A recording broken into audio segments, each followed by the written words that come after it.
না না ভালো মাছ পাইছেন আপনি। আধা কেজি মাছ ধরলে হয়ে যায়, বেশি হ্যাঁ। দরকার নাই। আমার জাল তো এবার আউলি যাবে।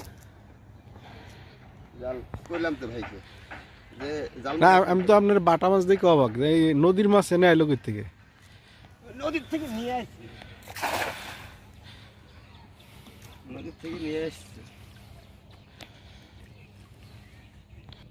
এটা হচ্ছে আগের খাওয়ার মাছ, এই মাছগুলো অনেক সুন্দর। দেশি বাইলা, পুঁটি, তারপরে তেলাপিয়া, পুঁটি আছে। তো বাইলা গুলো স্পেশাল। নাহলে সারাদিন এই শীতের ভিতরে 1 ঘন্টা খাওয়াই লাভ কি আছে? আরে স্বপ্নতে দেখছি ছোট ছোট বাইলা আমরা 400-500 টাকা কেজি বেছে।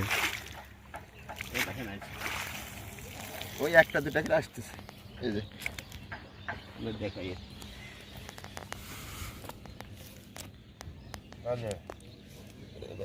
এটা তেলাপিয়ার বাচ্চা, এই যে বাইলা মাছ।